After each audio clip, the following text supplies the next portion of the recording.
Bon appétit, Jessie. Merci Danick, vous aussi. Bon, merci. Bon appétit aussi à Gladys. Bonjour. Bonjour. Bonjour à tout le monde. Vous êtes contente, Jessie? Pourquoi, oui.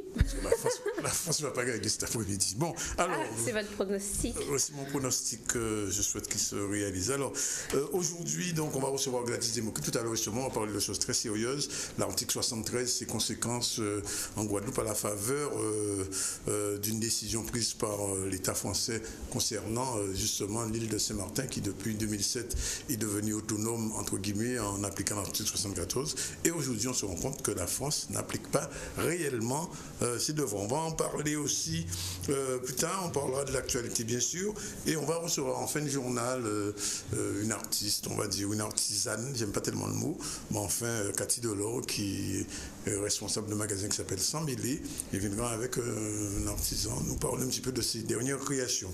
Sinon, bien l'information, c'est Jessie qui va commencer par la métropole. Merci Danick. Et la SIG sera peut-être absorbée par la SNI, première société immobilière de France. Cette réorganisation est souhaitée par l'État. Nous avons interviewé Laurent Pincel, président du directoire de la Société nationale immobilière. Et la mobilisation se poursuit au Crédit Agricole. Plus de 10 jours de grève pour les salariés qui se battent pour la prime contre la vie chère. Et le grand marché régional des produits du terroir s'est tenu hier à Basse-Terre. Plus de 100 exposants étaient présents pour valoriser la diversité des produits guadeloupéens au meilleur prix. Et voilà pour le sommaire des titres d'aujourd'hui, Danick. Merci, Jessie. Bien, alors, on va parler de choses sérieuses, je l'ai dit. Gladys, chaque semaine, non pas même pas tous les mois, vient nous décrypter quelque chose d'important. La dernière fois, vous n'étiez pas là, vous avez raté quelque chose d'important sur la vie, le droit de la mort, le droit de la vie. C'est vrai, j'avais reçu le sujet d'ailleurs et ça m'a embêté de ne pas être là. Ah, c'était très intéressant. D'ailleurs, j'ai eu beaucoup de retours. D'ailleurs, je dois féliciter Gladys pour ça, parce que souvent, quand elle fait des interventions ici, on a beaucoup de retours positifs. Alors, Gladys, aujourd'hui, on va parler de cet article 73. Oui. Beaucoup de gens parlent souvent article 73, point 1, point 2, etc. Mais souvent, on ne sait pas de quoi on parle. Exactement. Alors, justement, décryptage. Décryptage. Alors, c'est intéressant de s'interroger sur notre statut en ce moment, puisqu'il y a une décision il n'y a pas très longtemps, le 1er juillet, concernant Saint-Martin, tout en sachant que pour Saint-Martin, qui est passé à l'article 74, il y a une règle générale que l'État français doit compenser les compétences, financièrement, les compétences qui sont transférées. Et à la grande surprise de tout le monde, l'État français s'y est refusé et le Conseil constitutionnel a entériné la décision de l'État français. Donc, ce qui porte à penser qu'il faut véritablement faire attention à ces questions de statut, être très bien informé et comprendre un petit peu l'état d'esprit dans lequel l'État a organisé ce genre de loi. Alors, l'article 73, on va parler du dernier article 73, celui qui est issu de la réforme de 2003. Ils ont toujours des alinéas. Non, mais... Celui-là n'a pas d'alinéas. Non, pas vraiment. En fait, ce qui est important, c'est de se rendre compte qu'il y a une réforme en 2003 qui a eu quand même des conséquences intéressantes et qui permet aussi de voir l'état d'esprit. Alors, cette réforme de 2003, c'est celle qui permet, par exemple, la collectivité unique ou celle aussi qui garantit qu'il y ait une consultation du peuple guadeloupéen avant une éventuelle... Comme ça s'est fait en Martinique. Comme ça s'est fait en Martinique, comme ça s'est fait en Guyane. Donc avant un éventuel changement statutaire. Donc, c'est un changement ou une évolution finalement en termes de lexique? Alors en fait, c'est pas le lexique, c'est plutôt sur institutionnel ou statutaire. Oui. Tant qu'on reste dans le cadre de l'article 73, on est dans des changements institutionnels. Par contre, si on passe de 73 à 74, on est dans un changement statutaire. Et si on est indépendant, on est quoi? C'est aussi une question de statut. Hein. Ça, c'est la révolution qu'on appelle de ses voeux. N'est-ce pas, Jessie? Bon, alors. Donc, cette réforme de 2003, elle a un esprit général. Il s'agissait pour l'État, et là j'assume ces propos, de verrouiller encore plus l'appartenance de la Guadeloupe et de l'ensemble de ses outre-mer au territoire français.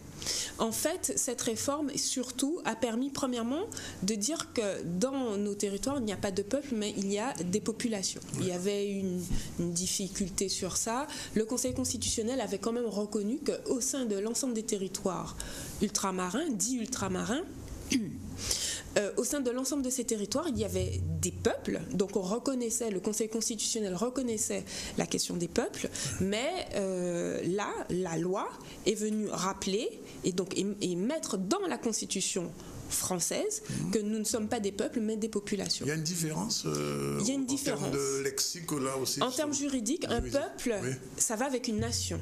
Oui. Donc si on est un peuple, la raison d'être une nation va avec un peuple.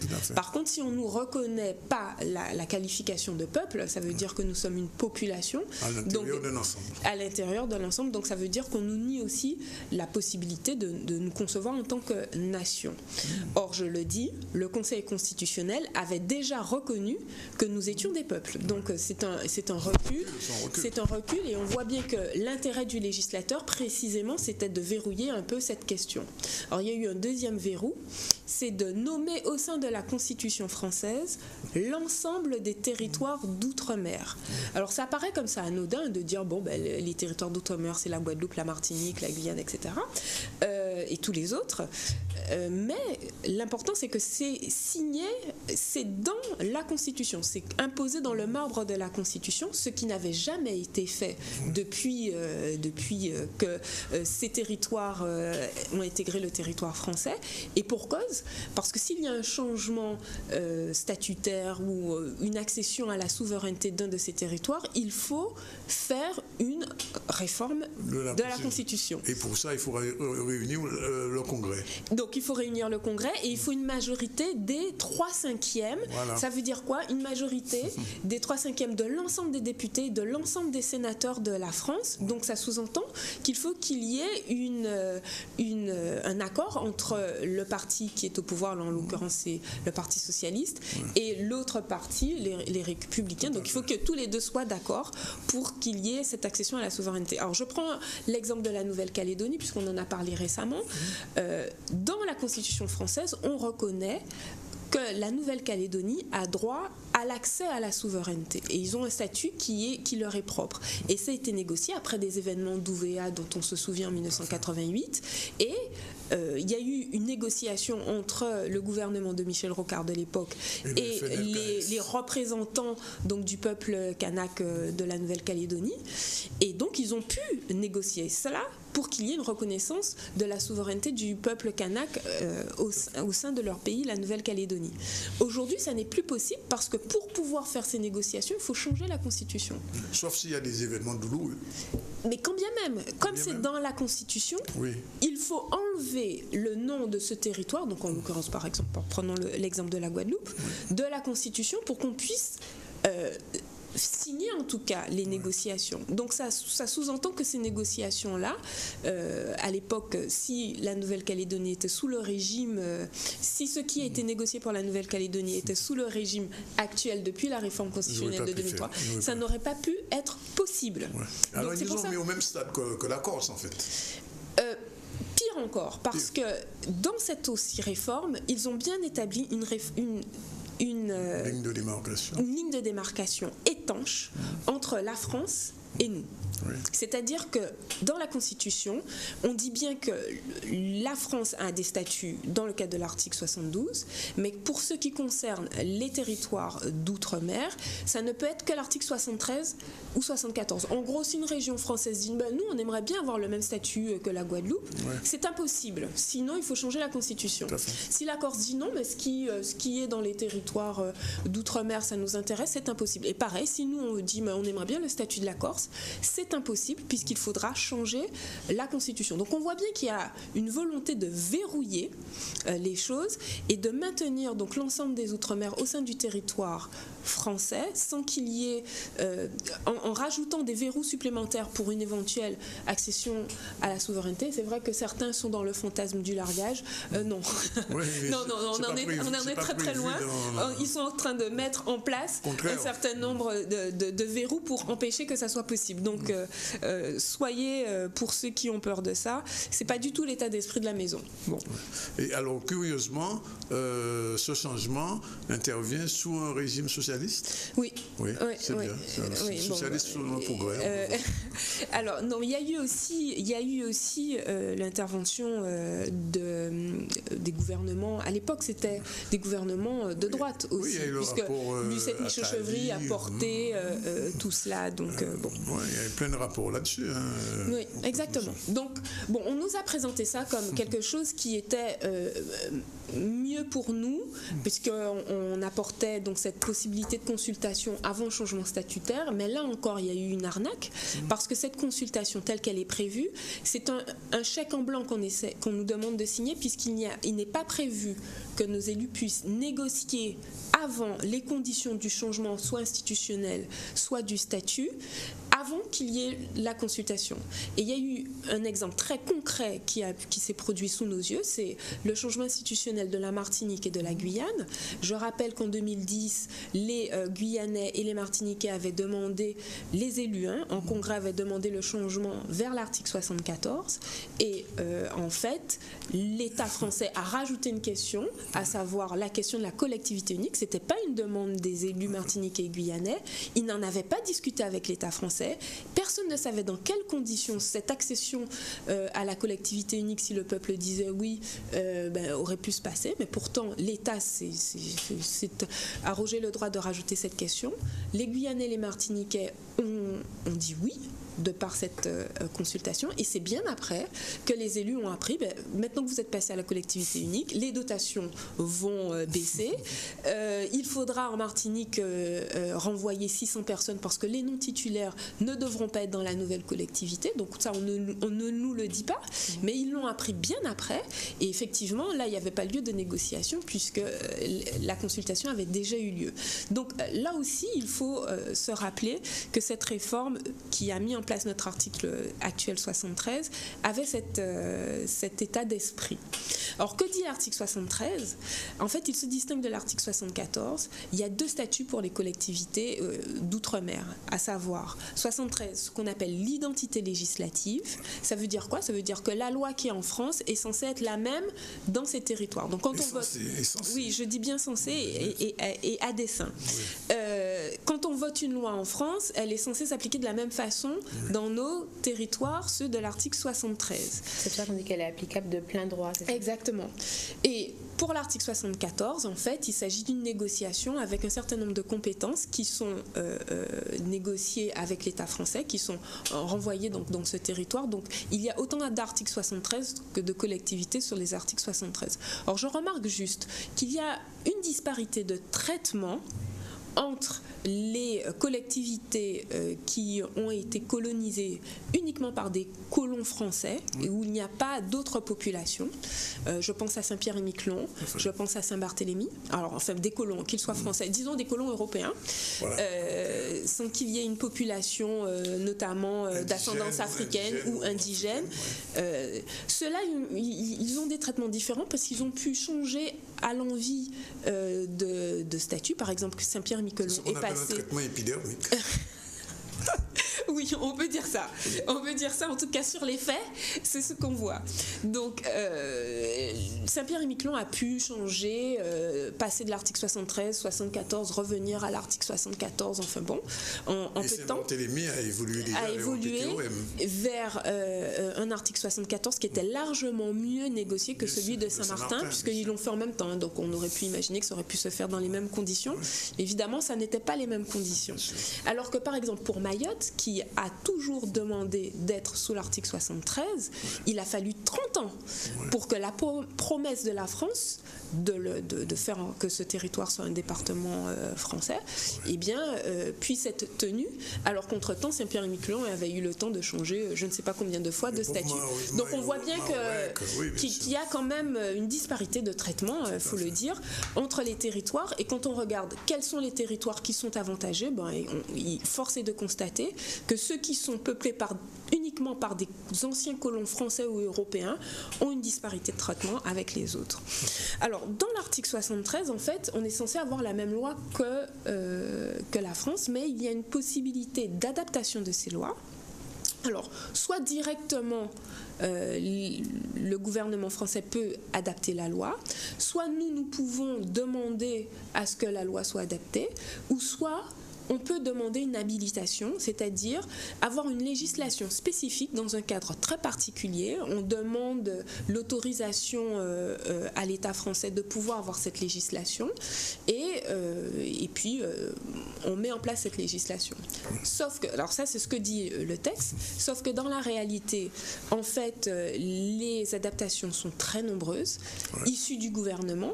Bon, par exemple, pourquoi quand il y a une indemnité ou une allocation française qui est proposée à la population, il y a toujours un tarif d'homme et un tarif français. Bon. Après, il y a un rattrapage qui se fait. Mais c'est précisément parce qu'il y a des adaptations qui disent, voilà, on donne l'allocation parent isolé. En France, c'est tel tarif, mais pour nous, en Guadeloupe, ce sera moins. Et sachez que quand même pour cette allocation... Pour le SMIC, par exemple. Oui, pour cette allocation parents isolés, ça n'est qu'en 2007 qu'il y a eu un rattrapage et que les parents guadeloupéens ont eu exactement les mêmes allocations que les Français. Alors, la départementalisation de 1946 était censée empêcher ces disparités. On voit bien que 70 ans après, on est toujours dans la même problématique parce que, alors même que l'article 73 nous garantit la même loi qu'en France, l'État français peut à l'envi adapter, donc selon ce qu'il arrange, et c'est toujours en réduisant nos droits évidemment que cette adaptation se fait. Alors, il y a aussi donc les adaptations. Donc nous aussi, nous pouvons légiférer. La Guadeloupe a adapté à des habilitations, du moins. La Guadeloupe a eu une habilitation notamment sur la réglementation thermique. La Guadeloupe a eu une habilitation aussi sur la formation professionnelle. Mais quand concrètement on voit comment les choses se passent, en fait, cette réglementation n'a pas vocation à véritablement s'appliquer puisque l'État français après dit que concernant tout ce qui est le contrôle de l'effectivité de cette réglementation, ça ne rentre pas dans ses compétences. Or la région non plus n'a pas les moyens de contrôler qu'une législation s'applique, faire en sorte de sanctionner les manquements à cette législation. Donc ce qui fait qu'en fait on a bien une habilitation, il y a bien une loi issue de la région Guadeloupe, mais il n'y a aucune obligation à ce que cette loi puisse s'appliquer puisqu'il n'y a pas de contrôle et que l'État n'a absolument pas l'intention de contrôler l'effectivité donc de cette réglementation. Donc en fait c'est sur le papier, mais dans la réalité, dans le concret, en fait, ça a un impact moindre. Concernant la formation professionnelle, comme il s'agissait de créer une institution, cette institution a été créée, donc là, ça s'est véritablement appliqué, donc c'est différent. Donc voilà en gros ce que l'on peut dire sur l'article 73. Alors il faut quand même, Gladys, peut-être expliciter un peu ce qui s'est passé à Saint-Martin, puisque Saint-Martin en 2007 choisit une évolution vers le 74, en pensant que l'État français allait appliquer concrètement et résolument tout ce qui était prévu dans le dispositif et 10 ans, moins de 10 ans après, on se rend compte d'une chose, c'est que certaines compensations financières ne sont toujours pas arrivées. Exactement. Et non seulement elles ne sont pas arrivées, parce que les Saint-Martinois sont allés au Conseil constitutionnel pour exiger et on leur dit négatif, vous ne pouvez pas avoir droit à cela, pas de compensation financière. Ça veut dire quoi? Ça veut dire que premièrement, Saint-Martin, qui était une île franche, une zone franche, où les gens ne payaient pas des impôts au même taux que la Guadeloupe ou même que la France, aujourd'hui, Saint-Martin se trouve dans une situation financière désastreuse parce qu'il lui manque des recettes privées. Alors, l'État français dit vous ne pouvez pas avoir le beurre et l'argent du beurre, sauf qu'on se rend compte d'une chose, c'est que l'État français n'applique pas ses propres règles. Ces principes élémentaires. Chaque transfert de compétences doit être compensé. Ça, c'est un principe de base élémentaire. Mais on se rend bien compte que, comme Saint-Martin n'a pas eu la possibilité de négocier aussi bien que, par exemple, Saint-Barthélemy, à l'avance, ce passage à l'article 74, il y a eu un certain nombre de choses qui n'ont pas été correctement négociées.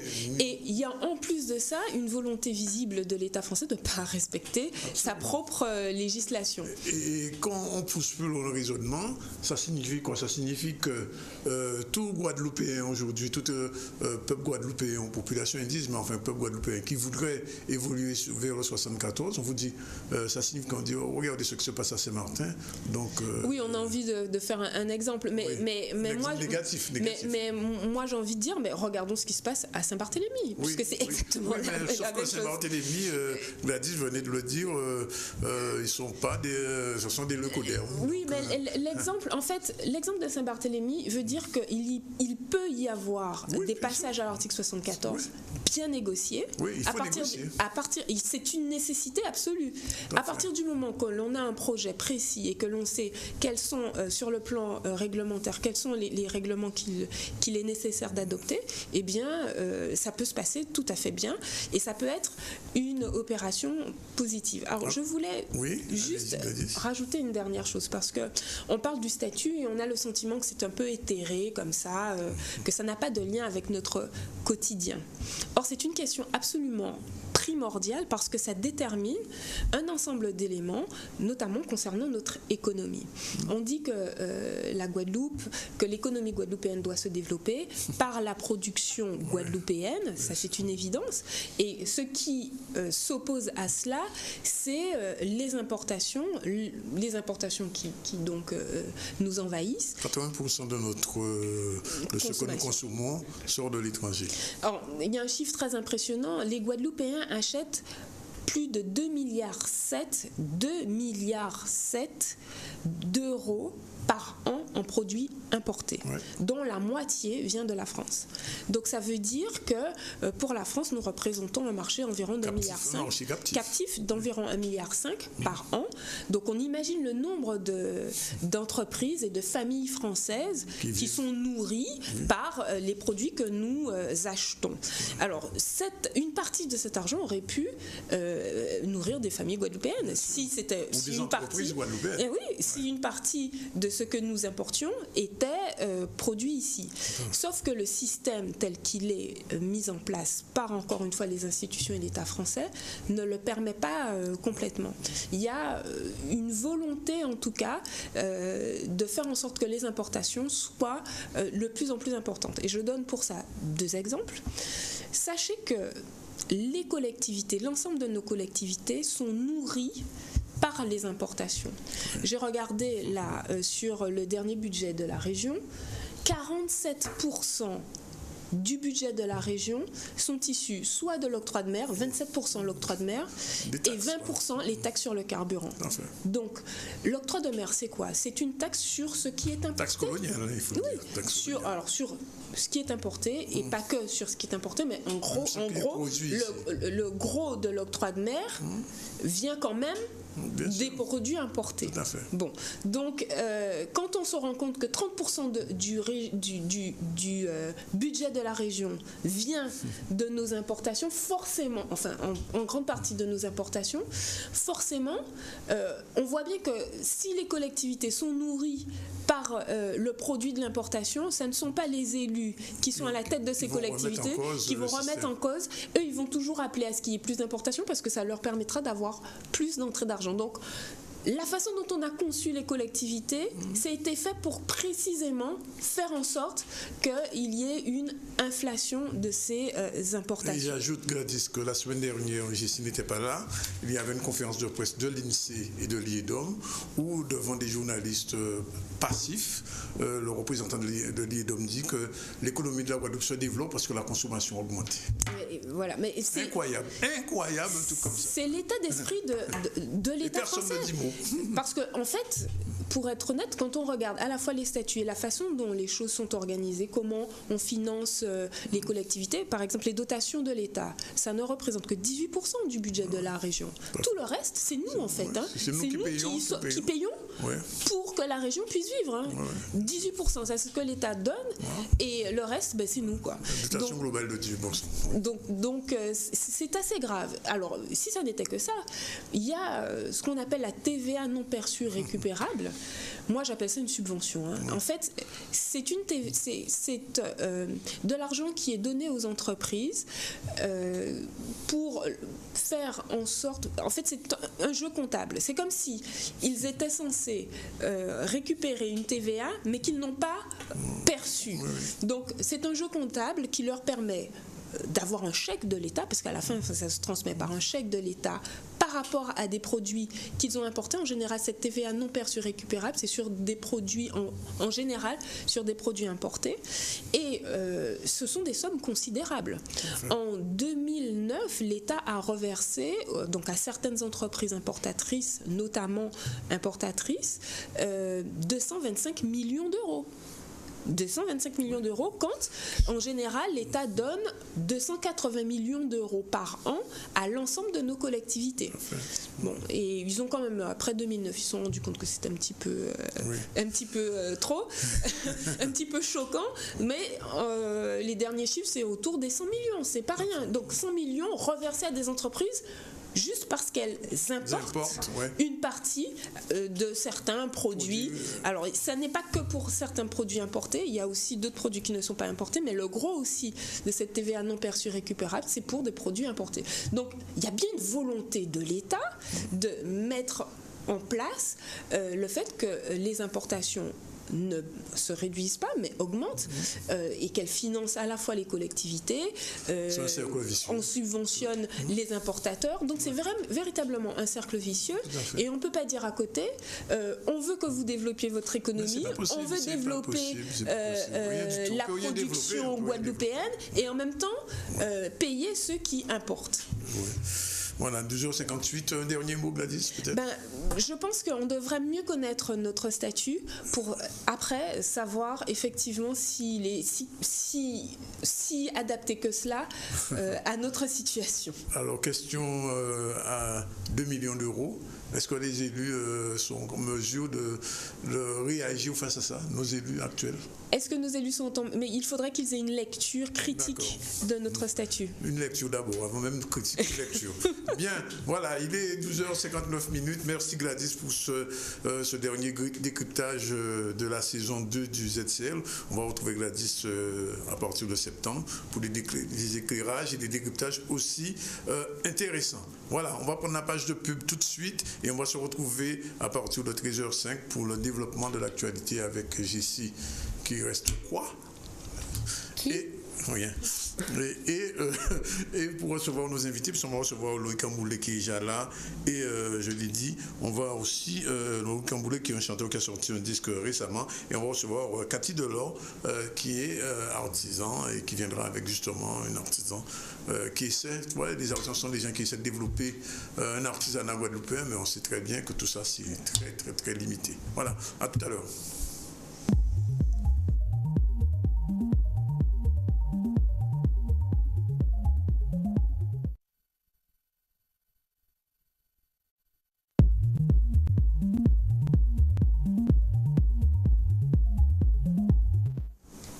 13h05, si vous avez raté le début du ZCL, vous avez beaucoup perdu puisque Gladys Democrite nous a fait un excellent décryptage de l'article 73 et de ses conséquences sur le plan économique, sur le plan du développement ou du non-développement de notre pays. Je vous conseille donc plus tard de regarder cette émission, qui est une émission culte, comme vous le savez, dans le ZCLIAC, c'est comme culte.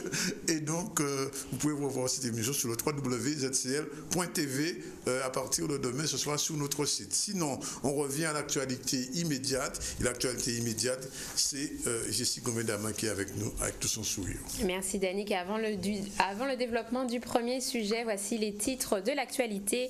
La SIG sera peut-être absorbée par la SNI, première société immobilière de France. Cette réorganisation est souhaitée par l'État. Nous avons interviewé Laurent Pincel, président du directoire de la Société nationale immobilière. La mobilisation se poursuit au Crédit Agricole. Plus de 10 jours de grève pour les salariés qui se battent pour la prime contre la vie chère. Et le grand marché régional des produits du terroir s'est tenu hier à Basse-Terre. Plus de 100 exposants étaient présents pour valoriser la diversité des produits guadeloupéens au meilleur prix. Meilleur prix, c'est pas sûr. Et l'État a décidé de réorganiser l'actionnariat des sociétés immobilières. C'est dans ce cadre que la SNI, Société nationale immobilière filiale de la Caisse des dépôts, détiendra des parts au sein de la SIG. Une collaboration qui permettra de redynamiser la politique du logement sur le territoire. La SNI est le premier bailleur de France avec une gestion de près de 350 000 logements. Reportage Nicolas Hachi. Je suis venu en Guadeloupe parce que je travaille sur un projet à la demande de l'État consistant à substituer à l'État et à l'AFD la SNI, Société nationale immobilière, filiale de la Caisse des dépôts, en tant qu'actionnaire majoritaire des sociétés immobilières d'outre-mer et en l'occurrence de la SIG, qui est l'opérateur historique de référence de la Guadeloupe.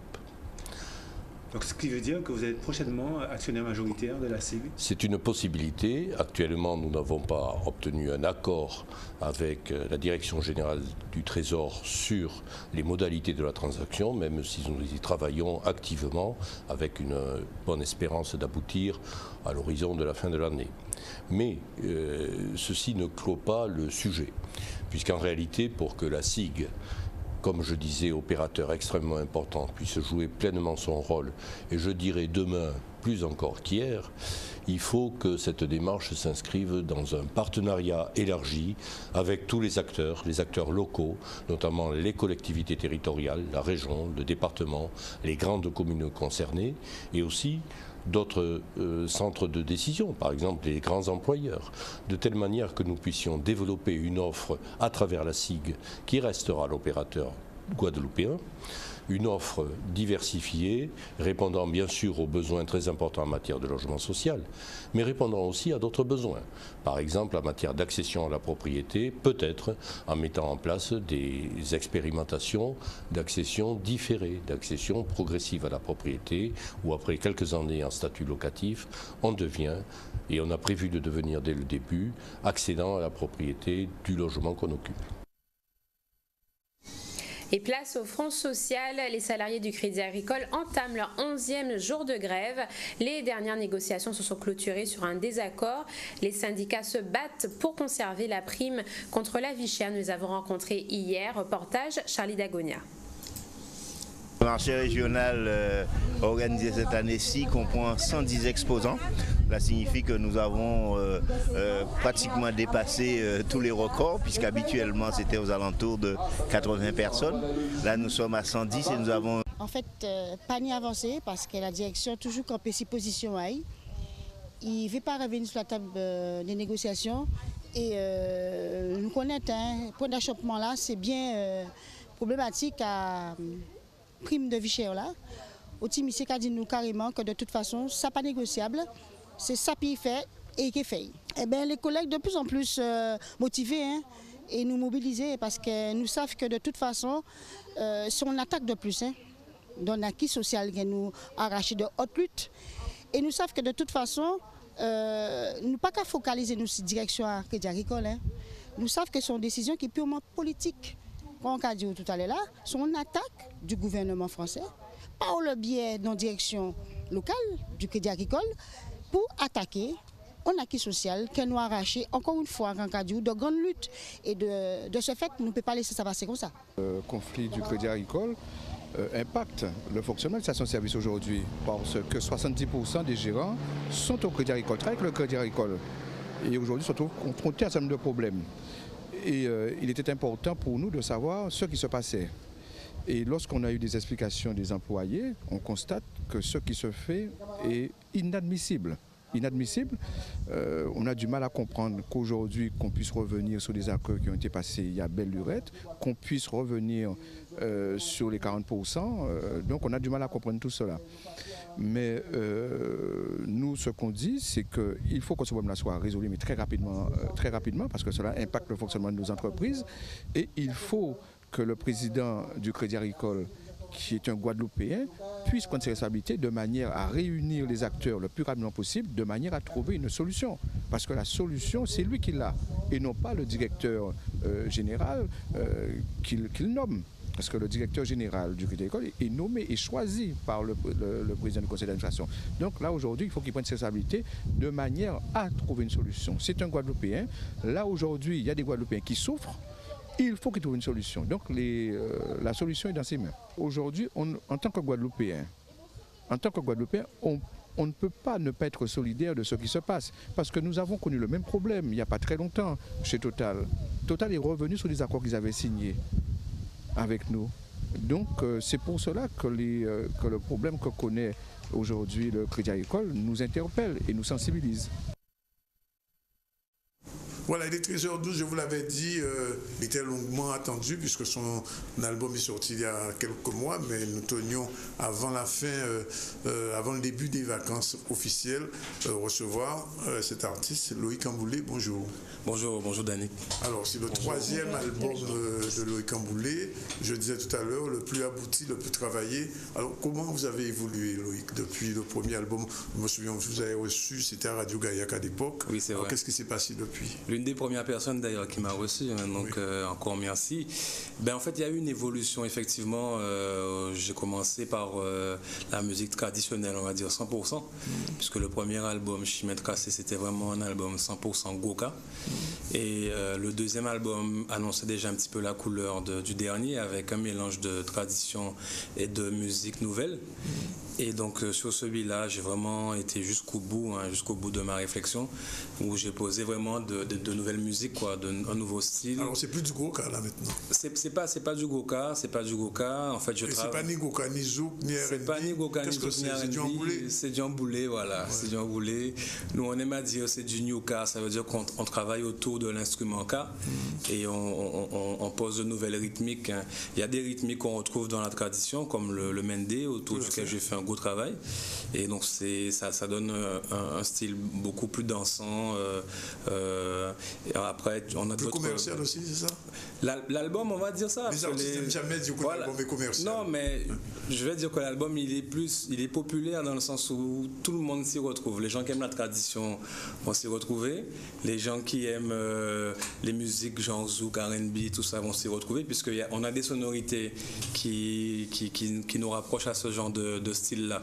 Oui. Donc dans ce sens-là, on va dire que c'est un album commercial, mais moi j'aime pas dire commercial, puisque c'est plus un album. On va dire c'est un album global, quoi, où tout le monde s'y retrouve.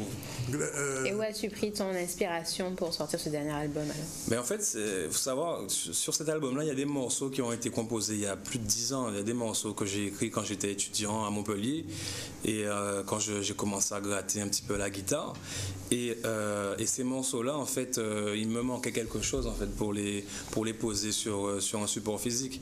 Donc j'ai attendu de bien maîtriser tout ce qui est l'aspect traditionnel, le tambour, le Ka, les rythmiques du Ka. Et j'ai beaucoup travaillé avec d'autres musiciens comme Marc Georgi, que je cite souvent, Frédéric Caracas, Thierry Delannay, pour pouvoir faire émerger en fait ce nouveau style-là. Mais les textes, par exemple, il y a des textes qui étaient déjà posés depuis un certain temps. dedans, quoi. Foko Mandela, c'est vieux? Non, alors il y a des morceaux qui sont très récents. Foko Mandela, je l'ai écrit juste le soir où j'ai appris la mort de Mandela. Tout de suite, j'ai pris ma guitare, j'ai commencé à jouer un petit truc et voilà, j'ai eu la mélodie et le lendemain, j'ai composé le morceau, quoi. Alors, voilà. Le morceau qui marche, c'est Conscience? Le morceau qui marche actuellement, c'est Nous Fiers. Nous Fiers? C'est Nous Fiers, oui. Alors, on va écouter un petit extrait puisqu'on a la chance d'avoir la vidéo. Yann va nous balancer Nous Fiers, puisque c'est pratiquement un tube. J'ai entendu sur certaines radios qui était très bien placé dans le hit. Tout à fait. Oui. Ça fait déjà pratiquement plus de 15 semaines qu'il est dans les 3 premiers de différents hits. Ouais. Ah non, mais content parce que ce qui est intéressant, c'est que c'est venu de la population. Parce qu'au départ, c'est vraiment les gens qui ont commencé à écouter le CD, à écouter le morceau, qui ont pris ce morceau-là en main et qui ont fait que... Alors avant qu'on l'écoute, Nous Fiers, c'est vraiment un morceau qui a dit canouiller comme Guadeloupéen pour qu'il était fou, nous contents d'être salués. Oui, c'est un morceau qui a dit en fait qu'il faut nous arrêter, baisser tête en nous, marcher tête bien haussée.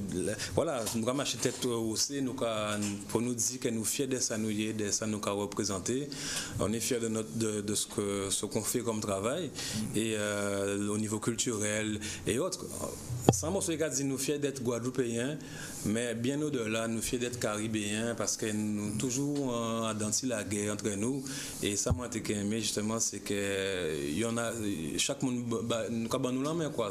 Et moi, ce que j'ai aimé, que tout Guadeloupéen a sentiment là, c'est un sentiment de fierté. Et nous, quand voyons aujourd'hui là, moi, je vois qu'il y a beaucoup d'étudiants, de bacheliers qui prennent le morceau et qui chantent parce qu'ils ont eu le bac et tout ça. Moi, c'est ça que j'ai envie de générer, quoi. C'est que les gens prennent confiance en eux et qu'ils aient conscience que voilà, on a tous un potentiel, on a des valeurs, on a des choses à défendre et qu'on peut arriver à faire de grandes choses, quoi. Nous regardons ce mon petit frisé à Nous Fiers.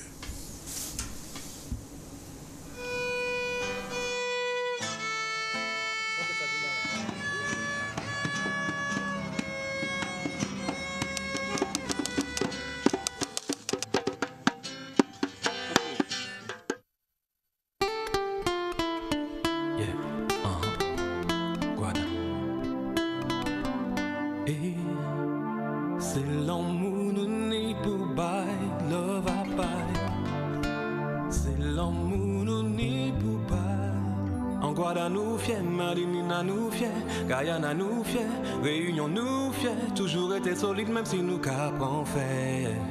Respect them to me easy say, Anguada nous fiers, Madinina nous fiers, Guyana nous fiers, Réunion nous fiers, toujours été solide même si nous capons fait. Respect West Indies we say, enquête toujours à mes pays en moins, parce que c'est là moi qu'a senti moins bien. Depuis autant de parler Guada, c'est la panique. Rien qui mauvais critique, toujours ni politique pour nous pas arrêter authentique. Ça qui veut monter plus beau. Même là yo en ghetto yo ka lever tout. Moi qui grandis en Zion en Portugal, pas arrêter en cabane même puis des ben en page un café. En Guada nous fiers, Madinina nous fiers, Guyana nous fiers, Réunion nous fiers, toujours été solide même si nous capons faire. Respect them to me easy say, en Guada nous fiers, Madinina nous fiers, Guyana nous fiers, Réunion nous fiers, toujours été solide même si nous capons faire. Respect West Indies we say. Maman Guadeloupe fort, mi force à 10 femmes, mi c'est elle pas qu'à faire des ordres, maman Guadeloupe fière, pas qu'à pleurer puis faire tout, faire confort, prière. C'est rester raide qui raide, peut pas travailler ensemble peut-être parce que nous rassemblons trop. Nous gagnons sans raison valable, on me fait salir l'autre. Les vêtements en nous pour y pas jaloux à les autres. Respectez-nous avant nous chercher respect à les autres. Nous fiers, Madinina nous fiers, Guyana nous fiers, Réunion nous fiers, toujours été solide même si nous capons faire. Respect them to me easy say, en Guada nous fiers, Madinina nous fiers, Guyana nous fiers, Réunion. Si Zoponi, Mimi. Pas copier, comme je dis chaque fois, acheter. Et alors on revient à cet album. Alors même là, la pochette, même il y a un travail particulier d'infographie. Oui, c'est vraiment un new Loïc Camboulé. Oui, mais en fait, j'ai pas changé l'équipe. Hein, c'est toujours la même équipe qui travaille. Pas une équipe qui gagne. Voilà, c'est ça. Ouais. Donc je tiens à saluer Rémi Dial qui a travaillé avec moi sur la pochette. C'est toujours lui qui me fait mes pochettes. Ouais. Et donc voilà, la pochette, l'univers en fait est bien retranscrit à travers cette pochette là. Et voilà, et je salue aussi tous les artistes avec qui j'ai eu la chance de collaborer. J'ai eu la chance de travailler avec des gens qui n'ont pas forcément l'habitude de travailler dans un univers, on va dire, plus traditionnel et tout. Mais ces personnes-là ont vraiment amené une plus-value à l'album, quoi. Voilà. Tout à fait. On pense à Frédéric Caracas, par exemple. Ah oui, Frédéric Caracas. Thierry de l'année. Thierry de l'année. J'ai eu la chance d'aller. Exactement, c'est un guitariste zouk. Et j'ai eu la chance d'aller travailler avec lui en studio en métropole. Et donc voilà, Frédéric Caracas, Dominique Lorté aussi, qui n'est pas vraiment quelqu'un de la tradition. Mais on a quand même eu la chance de partager un titre. Le clip qu'on voit, il a été réalisé entièrement en Guadeloupe. Lequel? Celui-là, Nous Fiers? Oui, il a été réalisé en Guadeloupe. Hein. J'ai choisi les lieux que j'aime bien en fait. Donc on a surtout tourné à Petit-Bourg, au Lamentin, une partie à Marie-Galante. Ce sont des endroits où j'ai mes habitudes, j'ai la famille, et donc aussi là au Fort Fleur d'Épée. Mais voilà, c'est vraiment un travail, on va dire, d'équipe, quoi. C'est ça. Alors, en ce qui concerne les concerts, comment ça se passe? C'est du playback ou on fait un petit peu de live de temps en temps? Alors, il faut savoir que je ne fais jamais de playback. Non, mais je pose la question. Non, je ne fais jamais de playback parce que voilà, je pense que même avec une guitare, c'est déjà beaucoup mieux que de faire un playback. Bon, ça, c'est mon avis. Mais après, peut-être que j'aurai à le faire à l'avenir. Hein. Mais aujourd'hui, je ne fais pas de playback. Si je ne peux pas faire guitare-voix, ben, je ne fais pas pour le moment. Il n'y a pas encore de scène prévue En fait, on a beaucoup tourné ces temps-ci. Le week-end dernier, c'était un très très gros week-end. On a fait Marie-Galante le vendredi, samedi à Goyave. Et dimanche, on était à Saint-François pour une superbe scène là. Et vous n'êtes pas dans le Unplug? On n'est pas dans le Unplug, mais ce sera peut-être pour l'année prochaine. Oui, j'imagine. Voilà, ce sera peut-être pour l'année prochaine. Vous serez sur le tour, Loïc? On aura sûrement des dates. La prochaine date là, où on pourra nous voir, c'est quelque chose qu'on va faire de vraiment inédit, où on va ramener tous nos instruments. Parce que je travaille vraiment en formule traditionnelle au niveau rythmique. Ça veut dire que je travaille qu'avec des tambours. 3 tambours. Voilà, j'ai mes tambours et la guitare. Et là, bien sûr, la guitare et d'autres instruments. Maintenant, cette musique-là nécessite d'autres instruments comme la basse et le piano. Mais la base même de la musique, c'est les cas, quoi. Donc, on va faire quelque chose d'intéressant la semaine prochaine où il y a un concept qui est monté au Cercle. Au Lamentin, voilà. Et donc c'est le 14 juillet. Le 14 juillet. Voilà, le 14 juillet. Donc on va faire sonner Éloi le 14 juillet. D'accord. Donc je vais ça alors. Je voulais savoir, c'est vrai que tu es sorti dans cet album-là du côté, tu es sorti un peu du gros cas. Mais je voulais savoir quand même, est-ce que tu penses que le fait que ça soit reconnu comme patrimoine culturel immatériel à l'UNESCO, est-ce que ça a des répercussions pour les artistes aujourd'hui? Eh bien, je suppose. Pour le moment, moi, je ne peux pas trop en parler puisque je n'ai pas encore de retour dessus. Mais je vois que je pense que c'est vraiment positif pour les artistes qui sont à fond dans la tradition, puisqu'en fait, on va valoriser leur travail, que ce soit ici en Guadeloupe ou même au niveau international. Donc il y a beaucoup de jeunes aujourd'hui qui ont choisi de défendre cette musique-là. Je parle notamment de 700 Ato. Ce sont des jeunes qui font un travail vraiment formidable. Et donc le fait que le Goka soit vraiment reconnu au niveau mondial, ça va permettre à toute cette génération de musiciens émergentes de pouvoir participer à des festivals, à des choses qui sont vraiment... Mais justement, Loïc, le festival de Goka commence ce soir. Oui.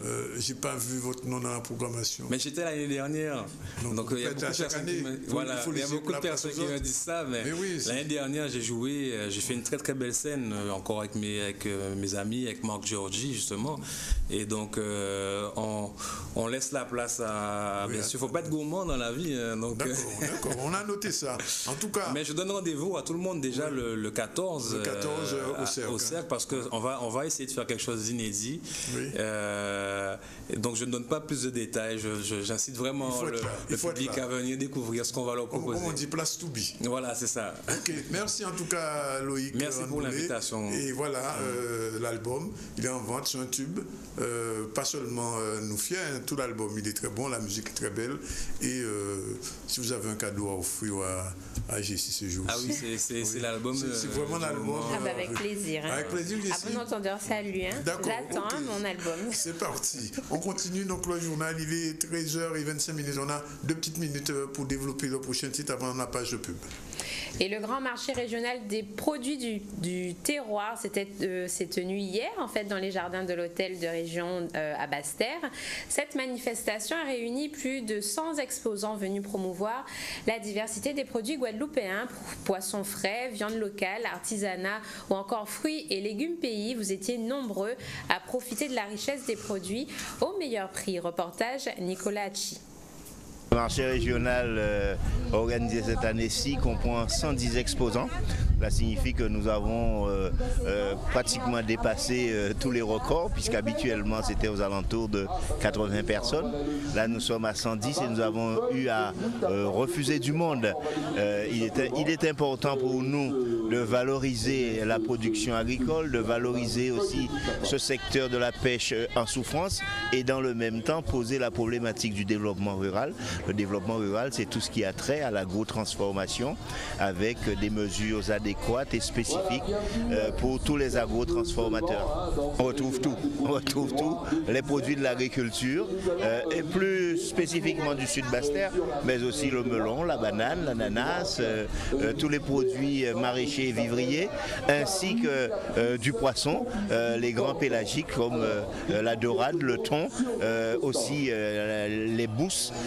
Et en dehors de cela, il y a tous les produits agro-transformés, qu'il s'agisse du miel, qu'il s'agisse aussi du rhum transformé, mais aussi les produits de l'artisanat local d'art, qui permettent d'avoir des souvenirs uniques, puisque ce sont des pièces d'art en une production, ce ne sont pas des produits faits en chaîne, ce qui signifie que la population a tout intérêt à venir à ce marché et l'an prochain nous donnons une autre dimension à ce marché. Sur la table, donc on a des concombres, des tomates, du piment végétarien, des christophines, du cive, du persil, du thym, de la menthe. Pour ceux qui ne connaissent pas, il y a des courgettes, il y a des bouquets à soupe aussi. C'est doucement, mais on voit de plus en plus de personnes venir, donc c'est intéressant. Ils aiment beaucoup les tomates, concombres, c'est la saison, piment végétarien et christophine, c'est ce qu'ils demandent en priorité, après les autres choses, bon, ça dépend. Chaque année, je viens au marché. J'ai acheté du miel, cassave, manioc, cassave. J'ai acheté de la laitue.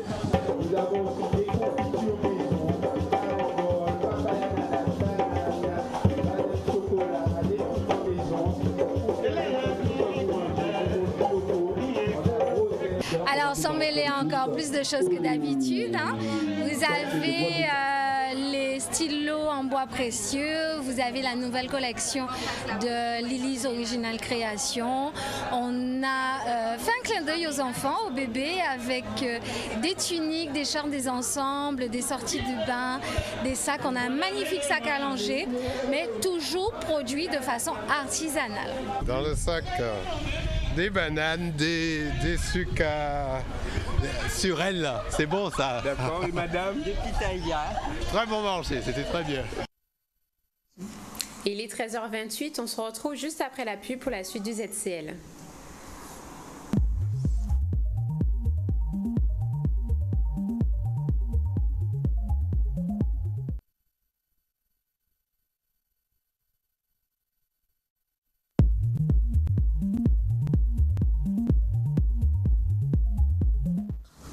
Voilà, il est 13h33, juste 2 petites informations. D'abord, un hommage sera rendu à M. Girard Salced, qui est décédé. Girard Salced, qui était professeur d'anglais, qui était très lié à un certain nombre d'associations dans la région de Sainte-Rose. Et deuxième chose, demain se déroulera donc à l'UMA. C'est une unité de l'université qui se trouve, des métiers d'art, qui se trouve à Saint-Claude, en fait sur la route de Saint-Claude. Et je suis, figurez-vous, Jessie, invité dans le jury pour un concours de gastronomie, puisque c'est les élèves... Oh, la chance. Oui, j'ai de la chance, oui, bien sûr. Demain après-midi, avec les élèves, je serai là pour pouvoir décider un petit peu de ce qui va se faire. Bon, voilà. On va tout de suite continuer très rapidement les titres de l'information, et puis on revient sur les deux sujets en route, et puis on va recevoir Cathy Delon de Sans Mêler. Bonjour Cathy. Bonjour à tous. Tout va bien? Absolument. Vous avez toujours le sourire. Toujours. Rapide rappel des titres. La SIG sera peut-être absorbée par la SNI, première société immobilière de France. Cette réorganisation est souhaitée par l'État. Nous avons interviewé Laurent Pincel, président du directoire de la Société nationale immobilière. La mobilisation se poursuit au Crédit Agricole. Plus de 10 jours de grève pour les salariés qui se battent pour la prime contre la vie chère.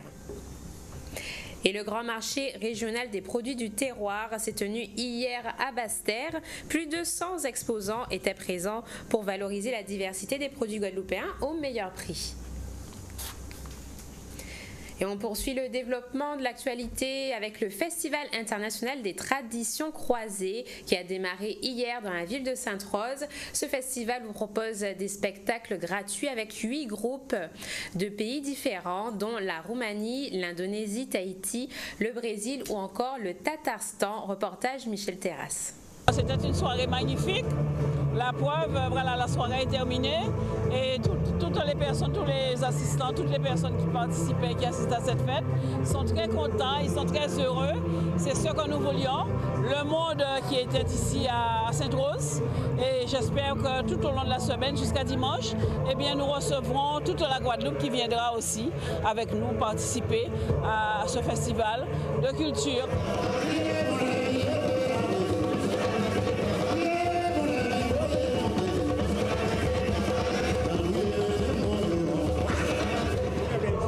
Organisation réussie.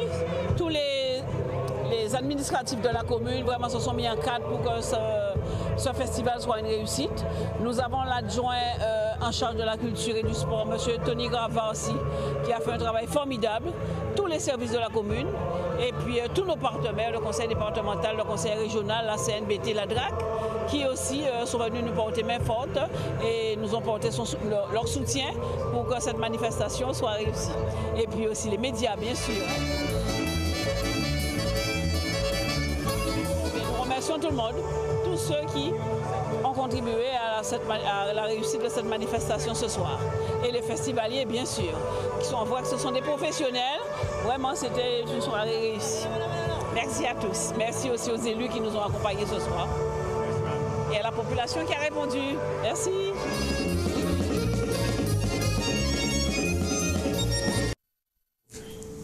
Matisse est le grand gagnant du jeu Tiffane des JO. Ce petit chanceux participera à la cérémonie d'ouverture des Jeux Olympiques de Rio au mois d'août. Le jeu organisé par McDonald's consistait à envoyer une photo ou une vidéo reflétant les valeurs de l'amitié dans le sport. Il pourra rencontrer des athlètes internationaux de haut niveau. Reportage Maxime Morel. C'était pour gagner un voyage à Rio. Je suis content et j'espère voir les athlètes que j'aime bien. Puis c'est un peu grâce au foot aussi que je vais y aller. Et je suis jamais allée à Rio de ma vie. Ce serait une belle expérience. C'est un enfant qui sera totalement en immersion et qui partira vivre les Jeux Olympiques à Rio avec sa maman. Donc il fallait juste mettre une photo sur les réseaux sociaux et il a été sélectionné parmi tant d'autres enfants. C'était une photo qui devait symboliser le sport et l'amitié. Donc Matisse il sera en immersion, il sera en contact avec les sportifs professionnels, il aura une visite guidée. Ça n'arrive qu'une fois, enfin en tout cas ça arrive qu'une fois dans la vie et McDonald's a pour objectif de rendre heureux la famille. Et là encore une fois, on est dans l'action. On est avec nos consommateurs, on est sur le terrain. Je pense que là, il est encore sur un petit nuage, à se demander ce qui lui arrive. En plus, il est très timide, donc forcément, ça n'aide pas. Mais je pense que d'ici quelques jours, même ce soir, il va comprendre que là, on va faire un beau voyage. Ça va être une belle expérience pour lui. Être dans le village olympique, je crois que ça n'arrive qu'une fois dans une vie, rencontrer des athlètes de haut niveau. Lui qui aime le sport, je pense qu'il va pleinement vivre son aventure à 300%. C'est le père d'un de ses copains de foot qui m'a parlé de ce qu'il a gagné il y a 2 ans à l'Euro à Rio. Donc lui aussi, il avait envoyé pareil une photo. Donc j'ai fait la même chose. J'ai envoyé une photo de Mathis après un tournoi de foot. Et ma photo a été tirée, a été choisie parmi plusieurs photos. Et donc du coup, nous sortons gagnants. Nous avons le plaisir et l'avantage de recevoir notre chère Cathy Delors, qui est la responsable de Sans Mêler. Cathy, bonjour.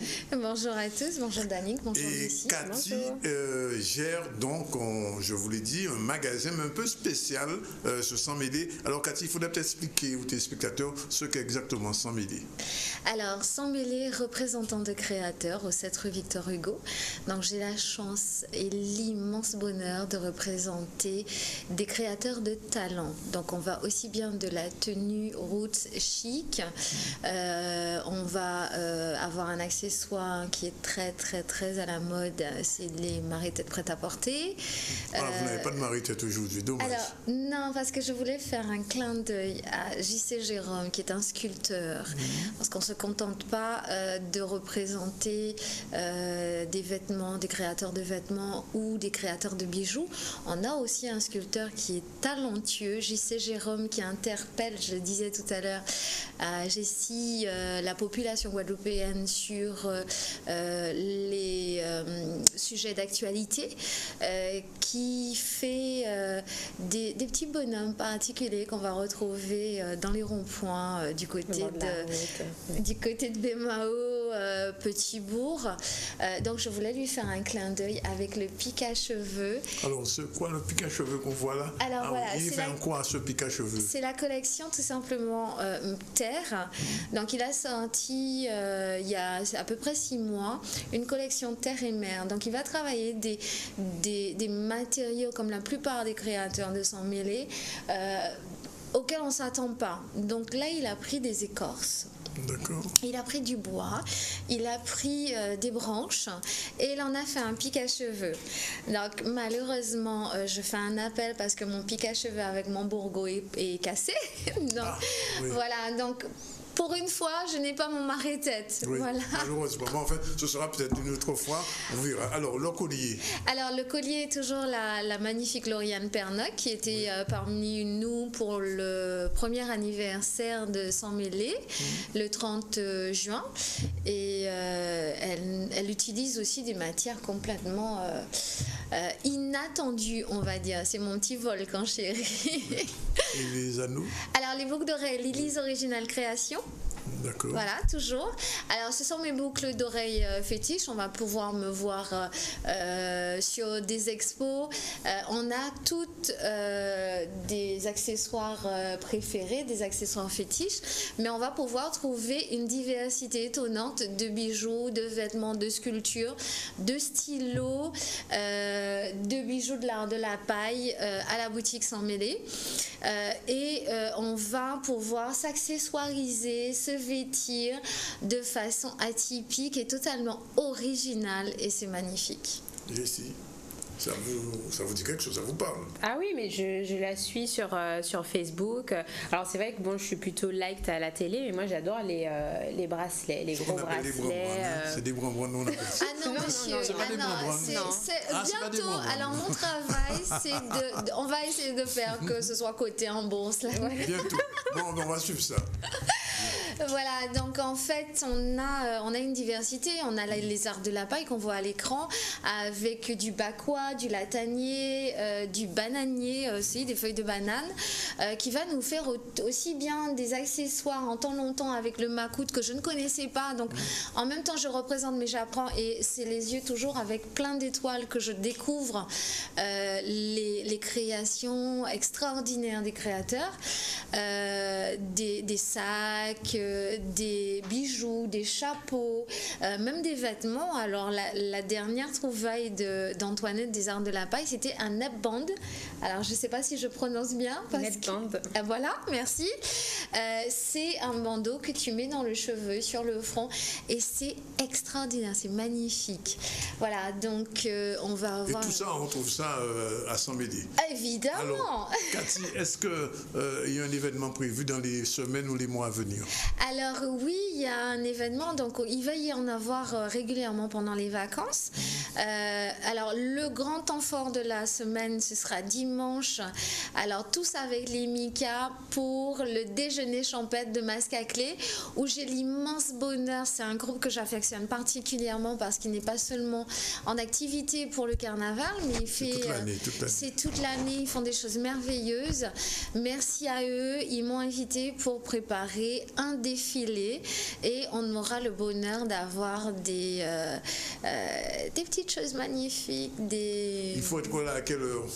Alors il faut être là même avant le déjeuner parce que les repas expériences vécues sont délicieux. L'organisation est tip top.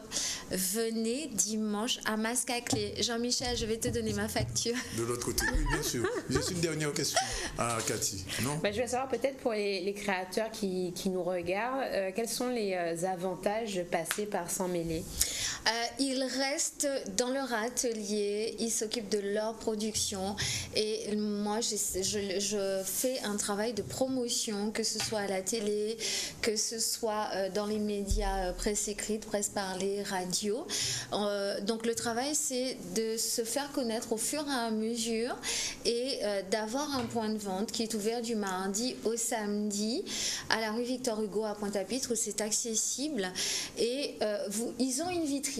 Donc ils ont aussi bien une vitrine, on va dans les foires, dans les expositions, donc on ne fait pas tout, on choisit, parce que c'est quand même de la création. Donc notre travail c'est d'arriver au même stade. Je rêve pas, mais il faut qu'on arrive au Delacroix, au Gucci, à tous les...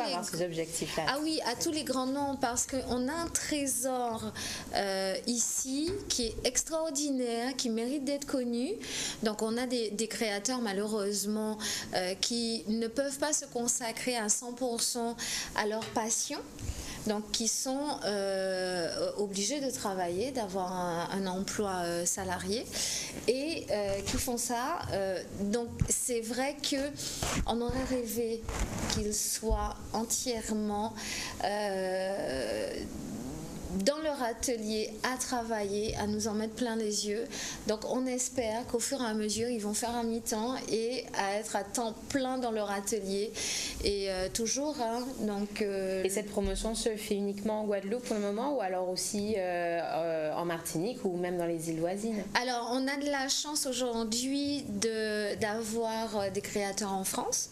Donc on a des relais. Donc si les clients potentiels sont intéressés, on a un point de vente, on a des créateurs en France, donc de base accessoires qui fait des maritettes prêt-à-porter. On a Stelco aussi qui fait des vêtements haute ethnique chic. En Martinique aussi, un clin d'œil à Lauriane Pernac qui était parmi nous il n'y a pas longtemps. Marie Galante avec Ananda qui fait des lampes merveilleuses. Donc c'est vrai que le travail, il vient tout juste de commencer. On a juste un an. La boutique a 6 mois, donc on œuvre pour satisfaire le plus grand nombre de personnes et on a bien évidemment la boutique. Dernière question, Cathy. Oui. Est-ce que les créateurs travaillent pour les hommes? Alors, on a commencé, Danick. Lauriane Pernac nous a laissé une collection de bijoux, donc de colliers. On va commencer par ça. Je suis en train de travailler au corps les créateurs parce que c'est vraiment des artistes qui travaillent à l'instinct, qui travaillent à l'inspiration pour avoir des vêtements. Mais toujours le mot d'ordre, ce sera atypique. Un marée-tête pour Danick. Oui, j'aurais préféré. Pourquoi pas? Oui, non, une pique de cheveux pour Danick, ce serait encore mieux. Mais j'aurais préféré plutôt que d'avoir des chemises de ce type-là, être habillé en sans-mêlé. Vous avez entendu les créateurs de sans mêlé? Alors, si on attend moins les sans mêlé, prévoir des petits vêtements pour moi, pour Jessie, et on sera content de les porter et de vous faire votre promotion parce que les gens qui vont voir ça disent oh là, c'est monsieur prend ça, donc ils viendront chez vous. C'est le but, c'est qu'on crée une mode qui est bien à nous. On ressemble pas au commun des mortels, à tout le monde. On a déjà des addicts, je leur fais un clin d'œil. Et je profite pour remercier Canal 10 qui m'a suivi lors du lancement le 27 juin 2015. Je remercie ma famille, mes créateurs sans qui je ne serais pas là et à tout l'amour que vous me donnez, les clients, tout le monde, les visiteurs et c'est un bonheur. Merci. Et c'est réciproque, Cathy. Merci d'être venue. 13h49 minutes. Jessie, la prochaine fois, on sera habillés en sans mêlé. Ça, c'est presque sûr à 100%. Ah, j'attends ça alors. On attend ça. Avec plaisir. À bientôt, Cathy. À bientôt. Jessie, la suite du journal, 13h49, on va finir le match du siècle, c'est ça? Eh oui, c'est ça, du siècle, Danick. La France rencontre l'Allemagne en demi-finale aujourd'hui à 15h. La France parviendra-t-elle à prendre sa revanche de la Coupe du Monde 2014? On va voir les pronostics justement des personnes que nous avons interviewées aujourd'hui. Tout de suite, le micro-trottoir avec Leslie Ursule et Luigi Dorocan. La rencontre de cet après-midi, ça sera un match très important à tout point de vue. C'est le match qu'on attendait depuis très longtemps et j'espère que la France va gagner, va vraiment gagner. Je n'en pense que du bien, mais je crains un peu, c'est vrai, mais je souhaite que la France gagne. Voilà, pour moi, la France doit gagner parce qu'on attend une belle finale. Ça sera un peu difficile, mais il n'y aura pas trop de complications pour l'Allemagne. Ça va passer. C'est un match qui va être un peu plus compliqué que celui de l'Islande. Même si il y a pas mal de joueurs absents en équipe d'Allemagne, mais bon, c'est un match qui est quand même à la portée de l'équipe de France. S'ils jouent comme ils ont l'habitude de jouer, ça devrait le faire cette fois-ci. Je pense que nous gagnerons, parce qu'on a quand même une bonne équipe. Les débuts ont été un peu durs, mais enfin là on dirait que ça se met tout en place. Et bon, on peut dire, moi je vois peut-être un 2-1, quelque chose dans ce genre, quoi. Si possible pas de prolongation, parce que quand même ça serait trop proche de la finale. Mais je pense que la France va gagner. Face à l'Allemagne, c'est un match qui est raide pour la France, en même temps qui est raide aussi pour l'Allemagne. Parce que c'est la France qui a joué un bel football, offensif surtout, défensif, il est pas fébrile, mais pas si constant comme ça. Mais l'Allemagne, il a joué de manière avec une force mentale. Et par contre, match chaque soit il arrive en prolongation ou bien c'est penalty. Mais ça qui est pour penalty. Mais la France qui a tout ça qui nie de force à eux, de pouvoir avec supporter à eux en France, comme ça qu'a fait en France, puis vous voyez gagner le match. Allez les Bleus, pourvu qu'ils gagnent, qui va être 7-1 à l'Allemagne.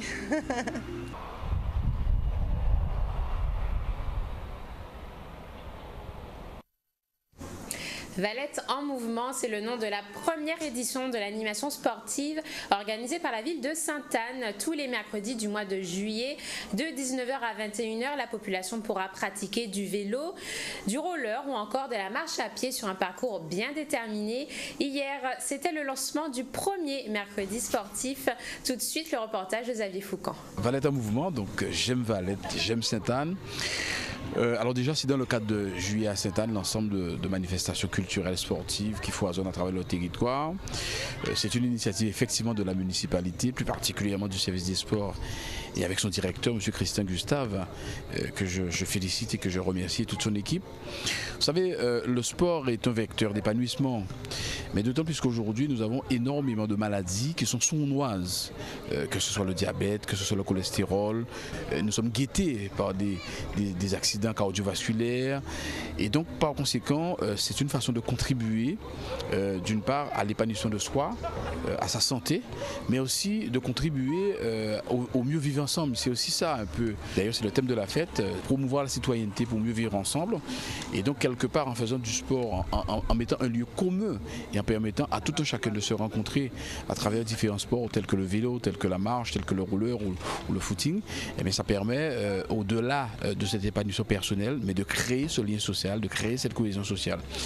Et donc, l'objectif, il est là avant tout. Et bien évidemment, ça crée une certaine animation dans la ville, mais avec une certaine sécurité dans la mesure où le parcours est sécurisé. Et par conséquent, ça permet à tout un chacun de pouvoir s'adonner à un sport en toute quiétude. C'est une idée qui s'est transformée bien sûr en projet parce que après avoir réfléchi, il faut bien sûr mettre sur papier. Et une réalisation. Bien sûr, un lieu sécurisé, un public attendu et 3 disciplines. Ça nous donne Valette en mouvement. Valette en mouvement, c'est un lieu de rencontre avec la population. C'est sport en famille, sport santé, sport bien-être. Donc les 3 disciplines se font de la manière suivante. Sur un circuit de 1 km 200, on va retrouver les vélos et les marcheurs. Et sur un autre circuit, c'est une piste qui fait 200 mètres, on trouve les rouleurs. Donc ce lieu s'appelle bien sûr Valette et c'est organisé durant le mois de juillet dans le concept qu'on appelle J'aime juillet à Sainte-Anne. Ce sont les 4 mercredis du mois de juillet. Voilà, donc la population est attendue. Pour aujourd'hui, je vous assure qu'on ne s'y attendait pas, mais il y a du monde. Bon, aujourd'hui, c'est une très belle manifestation pour regrouper tous les sportifs de Sainte-Anne en qualité de marche à pied, vélo. Mais c'est une manifestation qui devrait se renouveler peut-être une fois par mois, même voire 2 fois par mois. C'est un très bel circuit.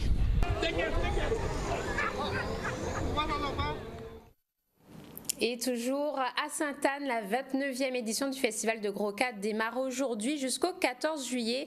On rappelle que le Gros-Cas est inscrit au patrimoine culturel de l'humanité à l'UNESCO. Et dernière information, l'autorité de la concurrence a rendu une décision par laquelle elle sanctionne d'une amende d'environ 615 000 € la société Ankel et plusieurs importateurs de produits des DOM.